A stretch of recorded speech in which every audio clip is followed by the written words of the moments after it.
But you can relax a little bit, at least to begin with, because we start in the lighter end with the action horror film from '99, End of Days. It's made to appear as it was filmed in New York, but most of the movie was actually shot in LA.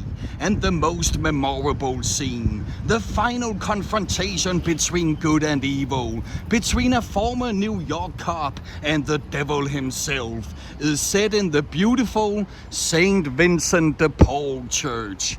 This is where the devil rises up out of the floor as an enormous bat-like beast. Filming really did take place inside this church, but the destruction scenes were of course filmed on a miniature set. Who played the leading role of the heroic former NYPD detective Jericho Kane? The church also appears in another devilish movie, but by far not as scary. It's the romantic comedy from year 2000, Bedazzled. And this is where Brendan Fraser complained to a priest that he had sold his soul to the devil for 7 wishes. Who played the devil in this movie? She is best known for her role as Vanessa Kensington in the Austin Powers movies and for her marriage to Hugh Grant. We also see the church in the horror film from 2005, Constantine.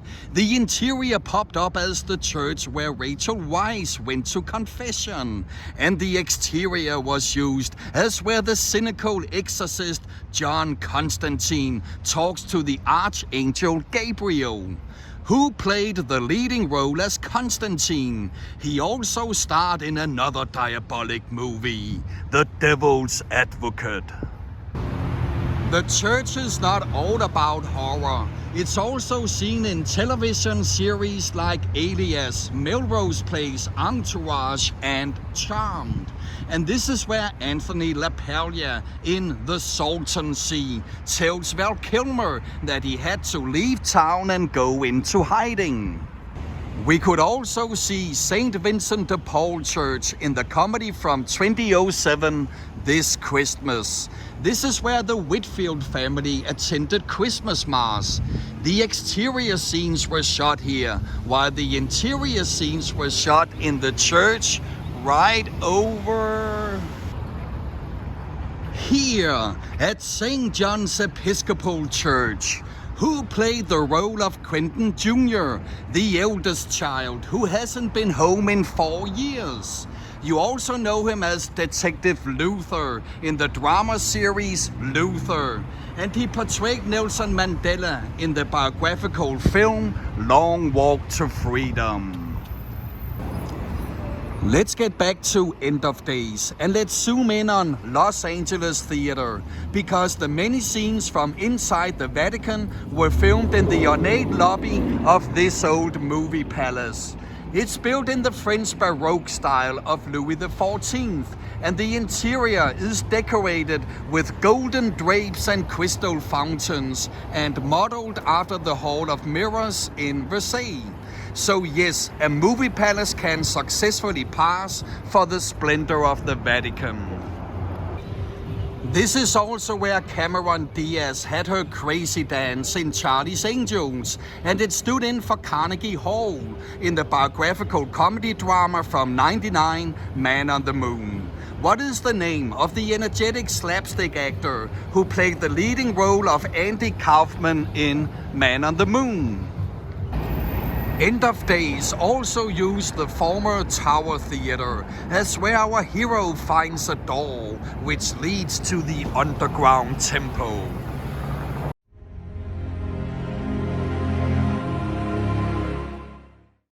End of Days revolves around an innocent young woman who is chosen by evil forces to conceive the Antichrist with the devil. Who played the young woman? She starred next to Chris O'Donnell in Vertical Limit. She played the lawyer and Lincoln's former girlfriend in season 1 of Prison Break. And she played senior agent Teresa Lisbon in the drama series The Mentalist. Tower Theater's underground chamber wasn't the main temple in End of Days. The sinister chamber, filled with thousands of burning candles, where the devil tries to conceive a child with a young woman, was filmed in the former press room at the old Herald Examiner newspaper building.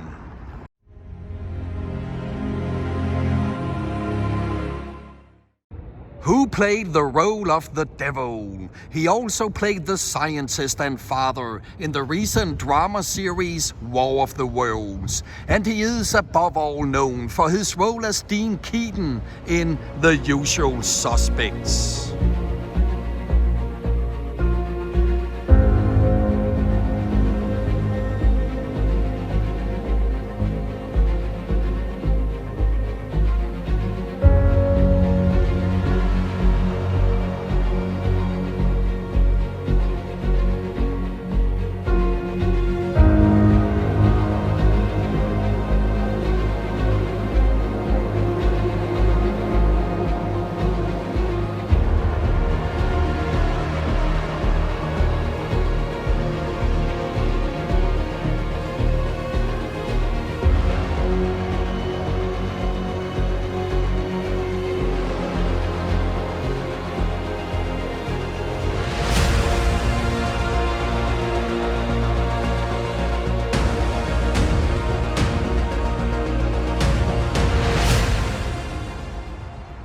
Several scenes in End of Days take place at the former Linda Vista Community Hospital.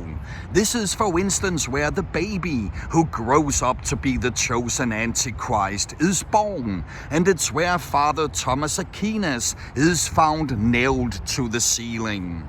This is a fitting location because the hospital is rumored to be haunted by a number of patients who disappeared after they were used for secret experiments.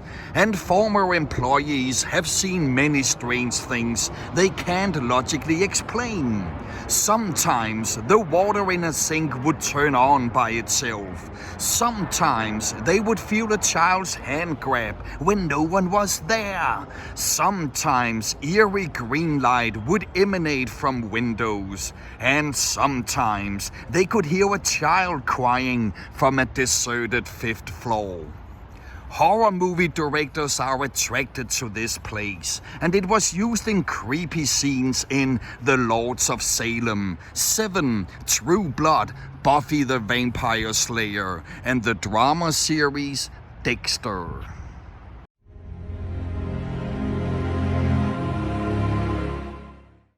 Who played the role of Dexter? He also played David Fisher in the drama series 6 Feet Under, and he played the desperate father in the drama series Save. Phew! That was a very unpleasant location visit. Let's finish End of Days with the scene where the devil visits our hero in his apartment. It ends in a fight, and the devil is thrown out of the window and lands on top of a parked car. That apartment building is the $1 Million Theater building, and the apartment was up there, and the car was parked on the street below.